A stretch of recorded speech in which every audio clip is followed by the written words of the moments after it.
আমি আল্লাহ এমন দয়ালু, আমি প্রতিদিন প্রথম আসমানে ভোর রাত্রে এসে তোরে ডাকি, তওবা কর, মাফ করে দিব। উদউনি আস্তাজিব লাকুম, বান্দা তুই আমারে ডাক দে, আমি আল্লাহ ভোর রাত্রে তোর ডাকে সাড়া দিব। কারণ তোর মাকে তুই 10 বার আম্মা আম্মা কয়ে ডাকো, এরপর মা জবাব দেয় না। তুই তোর আব্বাকে আব্বা কয়ে বারবার ডাকো, বারবার জবাব দেয়।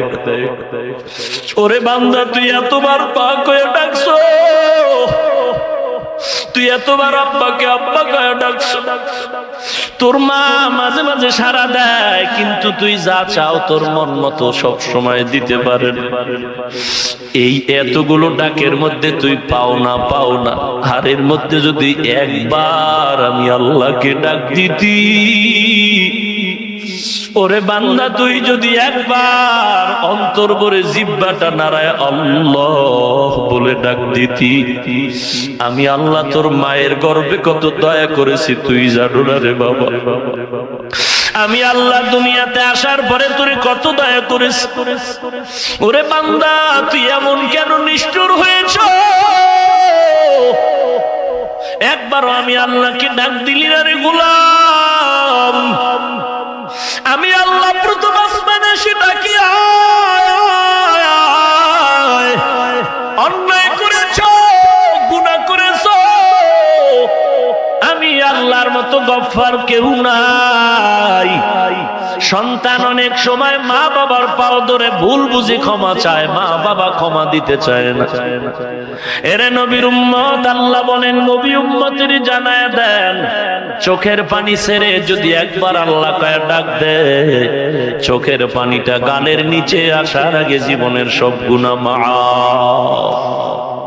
আয় বেরাদার দূরে বাসা জিয়ারে বদিয়ারে বদ বদ তোর বুয়াদ মারে বদ মারে বদ তন হাতরা বর জাজন দিয়ারে বদ বর জানে ইমানত জনাব ইয়ারে বদ রদ তোরা সুয়ে জাহিম ইয়ারে নেকু গিরে ওরে বান্দা আমার কাছে কত বড় বড় বেঈমানেরা ক্ষমা চেয়েছে, আমি মাফ করে দিয়েছি। কত বড় বড় বড় বড় বেঈমান আমি আল্লাহর কাছে যখন কান্না করে ক্ষমা চেয়েছে, আমি আল্লাহ দয়া করে মাফ করেছি। দাহিয়াতুল কলবির ঘটনা কে না জানে, 100 আপন মেয়েকে হত্যা করেছে, জিন্দা দাফন করে মাপ চাইছে, আল্লাহ মাফ করেছে।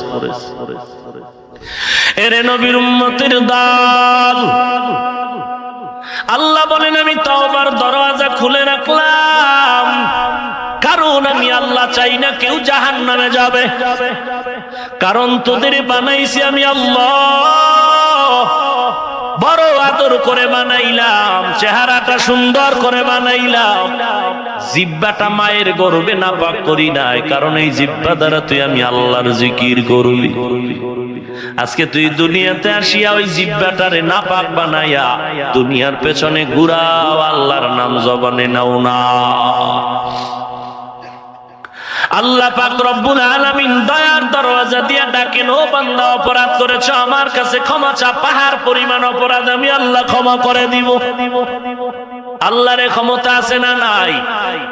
আরো জোরে বলেন। এরে নবীর উম্মতের দল, আল্লাহ পাকের দয়ার কোনো সীমানা নাই। তাহলে আল্লাহ দয়ালু, এটাই জ্বলন্ত প্রমাণ। আল্লাহ কেন বলেন আমারে ভয় কর? আমরা জানি ভয়ঙ্করের ভয় করব, আল্লাহ তো দয়ালু, আল্লাহকে কেন ভয় করব? দয়ালুরে তো কেউ ভয় করে না। প্রশ্ন বুঝলেননি? আল্লাহ ভয়ঙ্কর না দয়ালু? তাহলে দয়ালুরে কেউ ভয় করেনি। আল্লাহ দয়ালু তো কেন ভয় করব? ও আল্লাহ কেন বললেন আপনাকে ভয় করার জন্য? আপনি তো ভয়ঙ্কর না দয়ালু।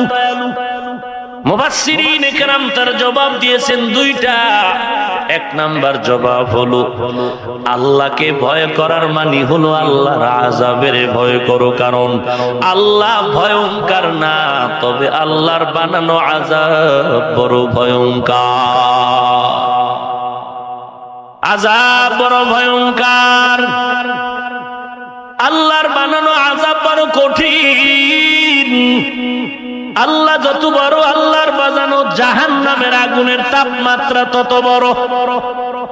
দিনের বেলা সূর্য নাই, রাতের দিনে সূর্য, রাতের বেলা সূর্য নাই, এরপরে এত গরম কেন, ঘাম কেন? বিজ্ঞানীরা বলে সূর্য জমিন থেকে 13 লক্ষ গুণ বড়, 9,30,00,000 মাইল দূর। দিনের বেলা ছিল, রাতের বেলা নাই, এরপরও ঘাম কেন, গরম কেন? রাসূল বলেন এই সূর্যটা কিয়ামতের ময়দানে মাথার উপরে চলে আসবে। এরে নবীর উম্মত, ওই সূর্যের তাপ দেওয়া মাত্র জমিনটা, এই জমিন থাকবে হাসরের মাঠ, সূর্যের তাপে জমিনটা তামা হয়ে যাবে। বেঈমান নাফরমানের গুনাহগার যারা, এদের মাথার মগজগুলো টাস টাস করে ফেটে যাবে। আল্লাহ বলেন আমার আযাব বড় ভয়ঙ্কর, আমার আযাবের ভয় কর। আল্লাহকে ভয় করার প্রথম তরজমা আল্লাহর আযাবকে ভয় করো, কারণ আল্লাহর আযাব ভয়ঙ্কর, আল্লাহ ভয়ঙ্কর না।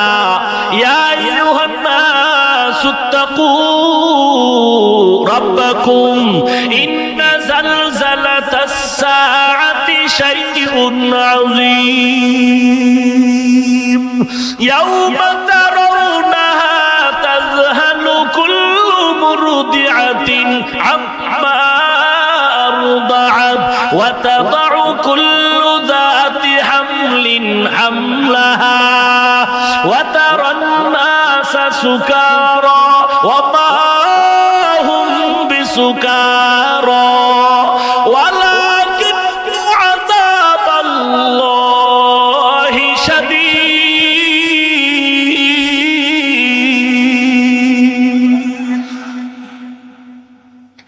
আল্লাহ বলেন ও মানুষ, তোদের রবের ভয় কর, কিয়ামতের হুঙ্কার বড় মারাত্মক কঠিন হুঙ্কার। ইসরাফিল সিংহা নিয়ে দাঁড়ায় আছে, অর্ডার দিবে, আল্লাহ ফুৎকার দিবে। ইসরাফিলের ফুৎকারে জমিনটা ধ্বংস হয়ে যাবে, পাহাড়গুলো তুলার মতো উঠতে থাকবে। এরে নবীর উম্মতের দল, আল্লাহ কিয়ামতের ওই আযাবের ভয়ঙ্করের হুঙ্কারের কথা উল্লেখ করে বলে এমন বাঁশির আওয়াজ বাজবে, বাড়তে বাড়তে মানুষের কান নষ্ট হবে, অসুস্থ মানুষ বেহুশ হয়ে যাবে, গর্ভধারিণী মা বাচ্চাটা প্রসব হবে, মা অনুভব করতে পারবে না। কেমন কঠিন অচেতনার আযাবের খবর শুনলে মানুষ পাগল।